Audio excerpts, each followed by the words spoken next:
Բարև ձեզ, Factor TV հյուրը Հայաստանի Եվրոպական կուսակցության նախագահ Տիգրան Խզմելյանը, ողջույն, պարոն Խզմելյան։ Ուկրաինայի դեմ Ռուսաստանի սանձազերծած պատերազմի 4 տարին է լրացել եւ Զելենսկին ասում էր Պուտինը չի հասել իր նպատակներին, չի կոտրել ուկրաինացի ժողովրդին, չի աղթել պատերազմում, մենք պահպանել ենք Ուկրաինան եւ ամեն ինչ կանենք խաղաղության հասնելու արդարություն ապահովելու համար, բայց նաև եկեք խոստովանենք, որ բանակցային բավական բարդ փուլում է այս բան Ուկրաինան, երբ որ նույն Ռուսաստանը պատերազմ դադարեցնելու պայման դնում է Դոնբասի եւ Լուգանսկի մնացյալ չգրավված տարածքները իրեն հանձնելու պայման, իհարկե Ուկրաինան հրաժարվում է այս պահանջը կատարել, դուք ինչպես եք գնահատում իրավիճակը, պարոն Խզմելյան։ Ինչպես եւ 4 տարի առաջ, երբ Երևանում ռուսական դեսպանատան դեմ հենց առաջին իսկ օրը պատերազմի մենք դուրս եկանք բողոքի ցույցով եւ ի նշան համերաշխության Ուկրաինայի հետ եւ այդ պահին եւ հիմա ես համարում եմ, որ սա ռուս-ուկրաինական պատերազմ չէ, սա շարունակությունը շատ ավելի մեծ պատերազմի, ավելի ճիշտ երկուսը մեկի մեջ։ Նախ դա Ռուսաստանի գաղութային մի քանի պատերազմներից մեկն է, այդ առումով Չեչնիայում սկսած Վրաստանում շարունակված Արցախում 20 թվականին եւ 23 թվականին հայրենազրկման ավարտած պատերազմը դա նույն պատերազմը ինչ էլ Ուկրաինայի պատերազմը, այսինքն կայսրությունը փորձում է հավաքել իր գաղութները եւ վերականգնվել։ Մյուս կողմից Պուտինին շատ բան հաջողվեց, նա կարողացավ հզորացնել ՆԱՏՕ-ն, որի կազմում հիմա մենք տեսնում ենք նոր երկու հզոր պետություն Շվեդիան եւ Ֆինլանդիան, նա փաստորեն քաղաքական հայր կարող է համարվել մի քանի ազգերի, նույն ուկրաինացիները, որոնք ասենք 4-5 տարի առաջ, առավել եւս 10-15 տարի առաջ իրենց ինքնությունը այդքան էլ հստակ չէին ճանաչում, հիմա լեզվից, մշակույթից, պատմությունից մինչև քաղաքականություն եւ պատերազմ իրենք ազգ են, քաղաքական ազգ են եւ դրանում նույնքան մեծ է Պուտինի նվաճումը, որքան էլ հայերին դարձնել, ես չեմ ասի հակառուս, բայց թեև մենք որպես եվրոպական կուսակցություն տարիներ շարունակ առաջինն ենք, որ դուրս են գալի եւ դեսպանատան դիմաց եւ ռուսական բազայի դիմաց ասելով, որ ռուսները զավթիչներ են եւ օր առաջ պետք է դուրս գան մեր սուրբ լիս հողից, ինչպես կասեր Խաչատուր Աբովյանը, այնուամենայնիվ ակնհայտ է, որ Ռուսաստանը կորցրել է իր քաղաքական եւ գաղափարական ազդեցության զգալի մասը Հայաստանում։ Միաժամանակ տնտեսական ազդեցությունը մնացել է նաև իշխանական փաստորեն ազդեցությունը, որի ցավոտ վկայությունն է այն, որ այսօր, երեկ եւ այսօր Հայաստանի պաշտպանության նախարարը չգտավ ավելի հարմար օր Իրան այցելելու համար։ Իրանը Ռուսաստանի հետ միասին փաստորեն կազմում են համաշխարհային, ես չեմ ասի համաշխարհային պատերազմի, բայց հակամարտության այն դաշինքը, որի մեջ ցավոք սրտի դեռևս ֆորմալ ձևով մտնում է նաև Հայաստանը։ Բայց եկեք ընդունենք, որ Հայաստանը իր երկկողմ օրակարգը Իրանի հետ կարող է ունենալ անկախ Ուկրաինայի եւ Ռուսաստանի համատեքստից։ Օրակարգը, գիտեք, օրակարգ բառի մեջ կա օր եւ կարգ, եւ օրը թույլ կտամ ինձ ասել շատ անհաջող է ընտրված, որովհետեւ Ուկրաինայի վրա Ռուսաստանի հարձակման օրը 4-րդ տարելիցը, իսկ իմիջիալոց ոչ ոք եւ հատկապես Ուկրաինան չի մոռացել, որ Իրանը ակտիվորեն օգնում է Ռուսաստանին եւ շահեդների հետ չարաբաստիկ ահռելի քանակություն հենց Ռուսաստանին է փոխանցել Ուկրաինային։ Ուզում եմ ասել, եթե ուզում է Ռուսաստանին աջակցեն, կգնային Մոսկվա, ոչ թե Թեհրան այդ տրամաբանության։ Ես չեմ ասում միայն, ես ասում եմ, որ չարիքի եւ բարիքի պատերազմ է սա, եւ Հայաստանը վաղուց արդեն պետք է կողմնորոշվեր։ Մենք մինչեւ հիմա բալանսավորում ենք, մինչդեռ չարիքի ու բարիքի միջև բալանսավորում, ինչպես սև ու սպիտակի միջև բալանսավորումը մեզ տանում է գորշ գոտի։ Շատ լավ, տեսեք, մենք հաճախ լսում ենք այն տեսակետը, որ Ուկրաինայի պայքարի շնորհիվ, այս 4 տարվա պայքարի շնորհիվ նաև ինչ որ իմաստով վտանգներից զերծ է մնացել Հայաստանի պետականությունը եւ դուք նշեցիք, որ Ռուսաստանը ուզում է հավաքել կայսրության նախկին գաղութները եւ այս պատերազմը դրա դրսևորումներից մեկն է այն խոսույթը կա, որ եթե Ռուսաստանը հեշտորեն հաղթեր Ուկրաինային, կհպատակեցներ նաեւ մեր ռեգիոնը։ Սա չափազանցված տեսակետ է, թե ինչ որ հիմքեր ունի այն մարդիկ, ովքեր կասեն ոչ, դուք չափազանցնում եք, ինչպես կարող եք համոզել այդ։ Սա թերագնահատված տեսակետ է, որտեղ ես պնդում եմ ավելին, որ 20 թվականի պատերազմը, որը սանձազերծել է Ռուսաստան Ադրբեջանի ձեռքով Հայաստանի դեմ, նպատակ ուներ նախապատրաստվել Ռուսաստանի համար գլխավոր ուկրաինական պատերազմին, որովհետև ռուսները հաշվարկել են, որ ընկնելու են ծանր պատժամիջոցների, միգուցե ոչ այնքան ծանր են պատկերացնում, եւ ահա ինչու իրենց համար շատ կարեւոր էր իրականացնել 100-ամյա վաղեմություն ունեցող ռուս-թուրքական նախագիծը եւ Արցախի գինը, որը պետք է վճարեր Ադրբեջանը, դա Սյունիքի վրա հարձակումն էր։ Այսինքն ուկրաինական պատերազմի նախապատրաստումն էր Արցախյան պատերազմը, այդպես որ ոչ մի չափազանցություն այնտեղ չկա։ Եվ եթե չլիներ Միացյալ Նահանգների այն ժամանակ եւ Եվրոպայի մինչեւ հիմա ակտիվ հակադրությունը դրան, մենք հիշում ենք, որ դեսպանները Ֆրանսիայի եւ Միացյալ Նահանգների օրնիբուն գտնվում էին 20-21-22 թվականին, մինչև որ 22 թվականին եվրոպական առաքելությունը չկանգնեց այնտեղ։ Դա շատ այդա է թերագնահատված։ Թերագնահատված է արևմուտքի պաշտպանությունը Հայաստանի շահերի ուղղվածությամբ եւ այդ մասին մենք դեռ շատ պետք է խորենք եւ խոսենք։ Իսկ այն, որ Հայաստանը վտանգվում է, այսպես ասենք, ԱՄՆ-ի ԵՄ-ի հետ գործակցությամբ վտանգվում է Իրանի եւ Ռուսաստանի դեմ ֆորպոստ դառնալով, նաեւ գիտեք, ձեր քաղաքական ուժերը, երբ որ այսօրակարգը առաջ է բերում կամ այլ ուժեր, ասում են դուք վտանգում եք Հայաստանը, քանի որ արևմուտքը մեզ ուզում է ֆորպոստ դարձնել այս երկու գերտերությունների դեմ, մեզ որպես հավասար գործընկերոջ չի դիտարկում եւ հետեւաբար Հայաստանին օգտագործում են Ռուսաստանի դեմ, միակ շահը նրանց դա է, հետեւաբար մենք վտանգվում ենք։ Ինչ կարող եք ասել, անգամ ուկրաինացուն բառն են մեր համատեքստում օգտագործել։ Մեզ մեղադրում են այն քաղաքական ուժերը, կառույցները, որոնց 35-ամյա սխալ, ողբերգական սխալ քաղաքականության պատճառով Հայաստանը կորցրեց Արցախը, պարտվեց պատերազմում եւ այդ մարդիկ դեռ հավակնում են, համարձակվում են խոսել։ Հայաստանը պարտություն կրեց, որովհետեւ 35 տարի շարունակ ապավինում էր, այն ժամանակ 30 ապավինում էր Ռուսաստանի պաշտպանության վրա։ Մենք տարիներ առաջ ասում ենք եւ այդ նույն հենց այդ պատճառով ստեղծեցինք եվրոպական կուսակցությունը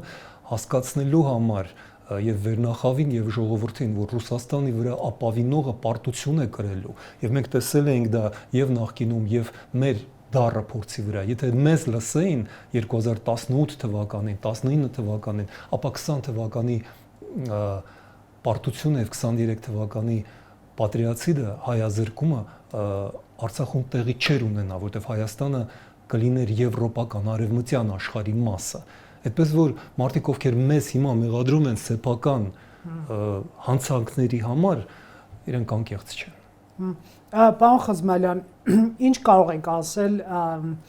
հետեւյալի ուղղությամբ, արդյոք այս 4 տարին այն բանից հետո, երբ որ Ռուսաստանը լրջորեն խրված է Ուկրաինայի դեմ պատերազմում եւ նրա քաղաքական արդյունքը այդ երկրի ընդամենը 20%-ի զավթումն է, հա, իհարկե նաև մեծ ավեր է տվել Ուկրաինային, պատճառել զոհերի եւ ենթակառուցվածքների, բայց այդ պետությունը կա եւ որոշ չափով նրա տեսակետը հարցնում են հենց իր ապագայի վերաբերյալ, այսինքն բանակցությունում ես մի քիչ այլ կոնտեքստում է ուզում տալ, արդյոք այս 4 տարին Հայաստանը եւ նրա իշխանությունը օգտագործել են արդյունավետորեն Ռուսաստանի քաղաքական, ռազմական, անվտանգային եւ այլ ազդեցությունները նվազեցնելու, ես չեմ ասում բացառելու կամ վերացնելու մասին, օրինակ Փաշինյանի իշխանությունը ցույց է տալիս ԱՄՆ-ի հետ վերջին գործընկերությունը եւ Վենսի այցը դրա տնտեսական եւ այլ կոմպոնենտները, ծրագրերը, ինչպես նաեւ ԵՄ-ին անդամակցության մեկնարկ նախատեսող օրենքի ընդունումը, այդ դուք ինչպես եք գնահատում այս ջանքերը կամ դրանց բացակայությունը։ Շնորհակալություն այս կարևոր հարցի համար։ Ես ուղղակի պետք է հիշեցնեմ, որ 20% Ուկրաինայի Ռուսաստանը զավթել է ոչ թե 4 տարվա ընթացքում, այդ 20%-ի առյուծի բաժինը 16-17% զավթվել էր 2014 թվականին, երբ որ Ուկրաինան փաստորեն չէր էլ պատկերացնում նման ընթացք եւ չէր էլ պաշտպանվում, հիշեցնեմ, որ եթե անկեղծ լինենք, այո, եւ բանակ չուներ լուրջ եւ Ղրիմի ու Դոնբասի զավթումը փաստորեն դա պատերազմի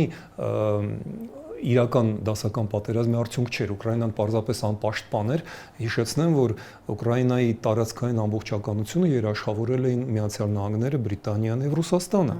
93 թվականին եւ դրա դիմաց էր Ուկրաինան հրաժարվել եւ Ռուսաստանին փոխանցել իր տարածքում գտնվող միջուկային զենքը։ Այսինքն այն, որ հիմա Միացյալ Նահանգների նախագահը հաշիվները ներկայացնում, ուկրաինացիները լռում են, որովհետև անհարմար է հիմա կռիվ դնել, բայց իրականում դա մեծ դավադրություն էր։ Բայց հիմա անդրադառնամ ձեր հարցին։ Ես համարում եմ եւ առաջինի ձեր հարցի պատասխանում ասել եմ, մեր խորին համոզմունքն է, որ Հայաստանը դեռ շատ քիչ բան է արել դուրս գալու ռուսական գաղութացումից։ Այստեղ բոլորովին խնդիրը այն չէ հակառուսականություն, Հայաստանը զավթված եւ գաղութացված երկիր է 100 տարի շարունակ։ Մեր ամբողջ ազգային ազատագրական շարժումը եւ արցախյան շարժումը որպես դրա կարևորագույն մասը, դա ապագաղութացման փորձ էր։ Արդյոք ապագաղութացված է Հայաստանն այսօր։ Արդյոք կարող ենք մենք ասել, որ 4 տարի անց կամ 8 տարի անց մենք ավելի ազատ ենք Ռուսաստանից, ոչ։ Տնտեսապես մենք եռապատկել ենք կախվածությունը Ռուսաստանից, պետական մենաշնորհները Ռուսաստանի շարունակում են այստեղ գործել, այստեղ ռուսական զորքերն են, նաև ադրբեջանական զորքերը։ Այս առումով Հայաստանը իհարկե խղճուկ վիճակում է, բայց արդյոք արվում է ինչ-որ բան։ Բանն այն է, որ հակադրել հիմա Ռուսաստանի հետ կապերին Թրամփի հետ կապերը Վենսի միջոցով դա մի քիչ կոռեկտ չէ, որովհետև մեր պատկերացմամբ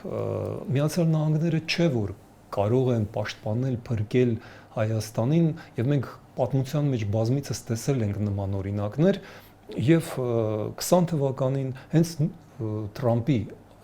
նախորդ վարչակազմը փաստորեն լուր մնաց եւ անհաղորդ մնաց Հայաստանի ողբերգությանը 20 թվականի պատերազմի ժամանակ։ Հիմա չեմ ուզում խորանալ պատմության մեջ։ Ահա ինչու մենք չպետք է մոռանանք, որ Միացյալ Նահանգները եւ Եվրոպական միությունը բոլորովին հիմա նույն, ինչպես ռուսները սիրում են ասել, կոլեկտիվ արևմուտքը չէ։ Եվ այստեղ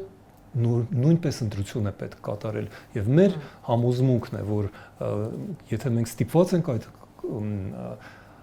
ընտրությունը կատարել, ընտրությունը պետք է լինի Եվրամիության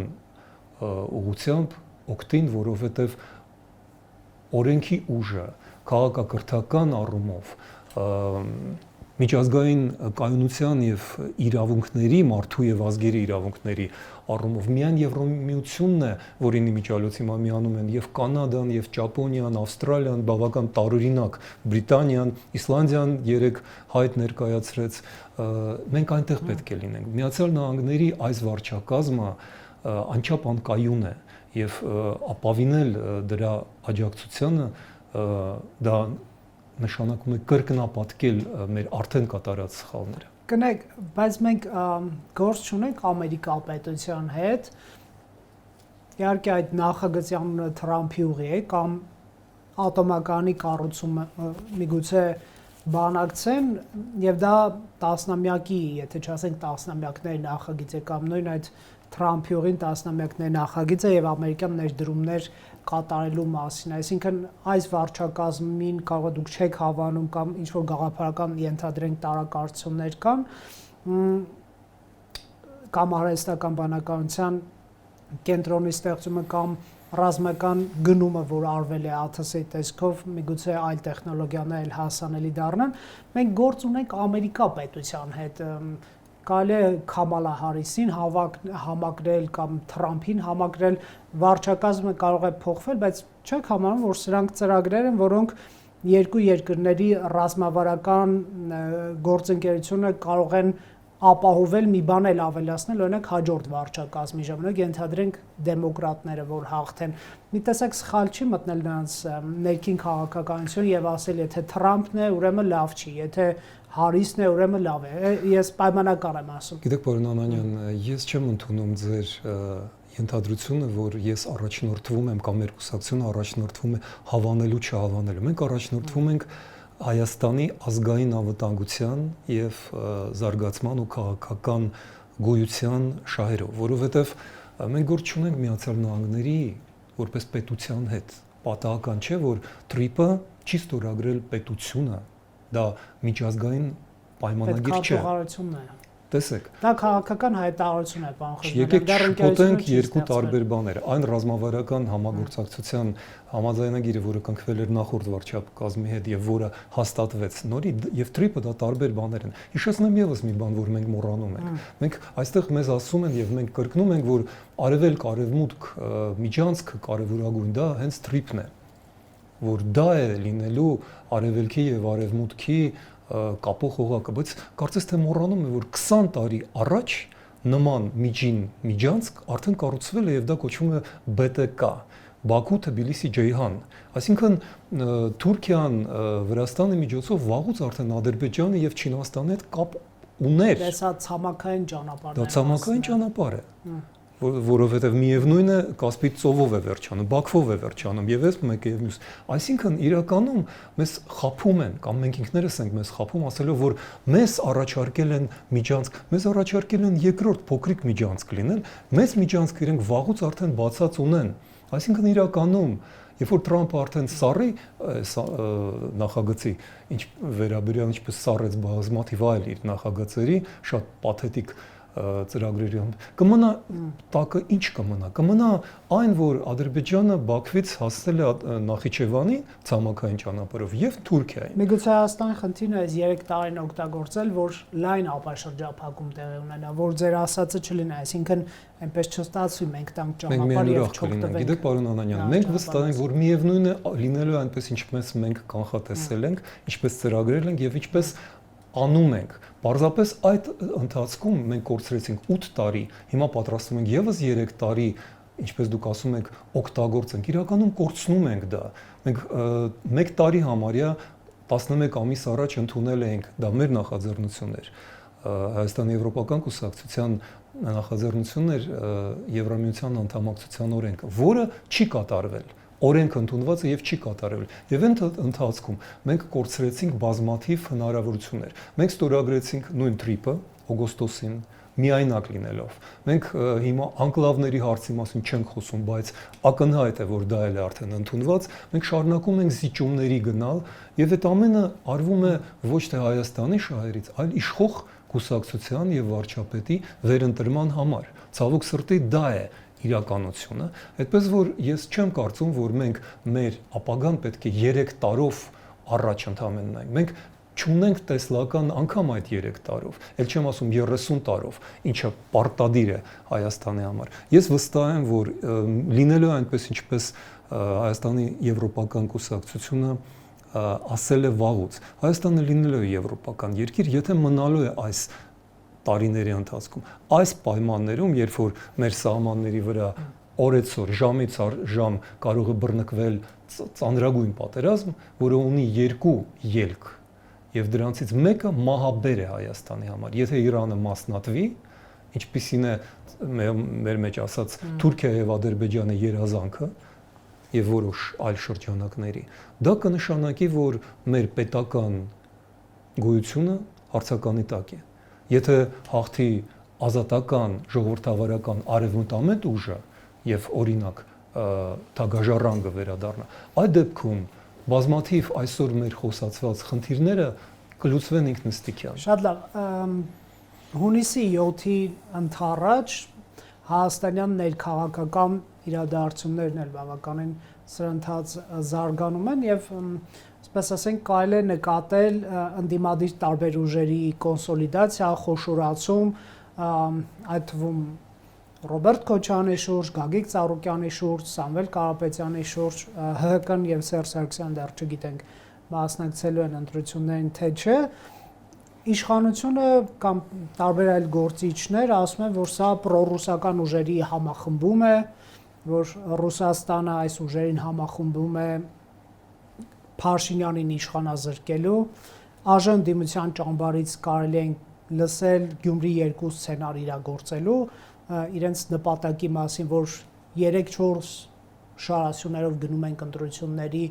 եւ ԿՊ-ից ավելի շատ ձայն ենք ստանում, դեքան որ այսպես ասած պրոարմենցիան ուժերն էլ չեն կոնսոլիդանում եւ մեծ պես չեն կարող դաշնակից լինել ԿՊ-ին, հետեւաբար Փաշինյանից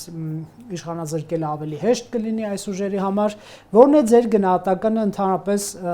այս իրադարձությունների շուրջ, արդյոք դուք այդպիսի կոնսոլիդացիա պրոռուսական ուժերի տեսնում եք եւ վերջին հարց որպես կտամ նաեւ ձեր անձնական ծրագրերի մասին։ Ես համարում եմ եւ մեր կուսակցության տեսակետն է, որ սա խամաճիկների թատրոն է եւ Գյումրի 2 ասածը, այո, Գյումրի 2 է, իսկ ինչ եղավ Գյումրիում։ Եղավ ինչ որ մի բեմադրություն, որի արդյունքը ինչ է։ Մնացել է նույն փաստորեն համատեղ իշխանությունը, պրոռուսական ուժերը ազգային ժողովում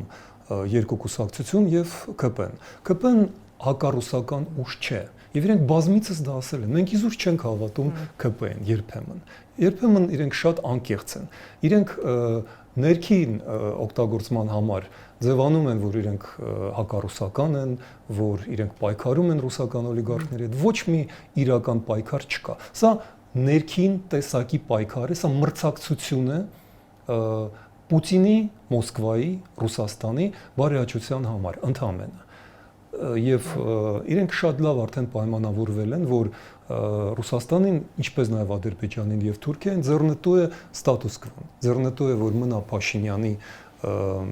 կուսակցությունը եւ որպես երկրորդ ու երրորդ ուժեր ազգային ժողովում մնան այդ ուղիղ բաց պրոռուսական ուժերը, որովհետեւ Փաշինյանի ուժը նույնպես պրոռուսական է, պարզապես իրենք դա թաքցնում են եւ դրա մասին շատ լավ պայմանավորվել են նույն ռուսների հետ։ Այսինքն իրենք իրար հետ շատ լավ պայմանավորվել են եւ ձևացնում են, որ դա կամ Փաշինյան կամ Պուտին կամ պուտինական ուժերի պայքար է։ Իրականում պայքարը լինելու է բոլորովին այլ դաշտում։ Կամ Հայաստանը մնում է գաղութ պրոռուսական եւ պրոադրբեջանական, պրոթուրքական միասին, կամ Հայաստանը գնում է դեպի Եվրոպա։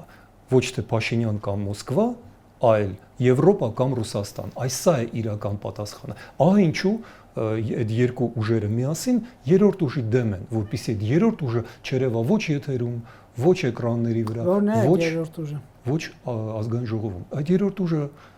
ներկայացնում եմ նաև ես, եվրոպական Հայաստանի ջատագովները։ Այ մի բան, որից խուսափում են, խորշում են եւ դիմադրում են եւ ԿՊ-ն եւ մնացած պրոռուսական ուժերը դրանք են։ Շատ լավ, այդ երրորդ բևեռի ուժերը, որ դուք ասացիք, հա, այսինքն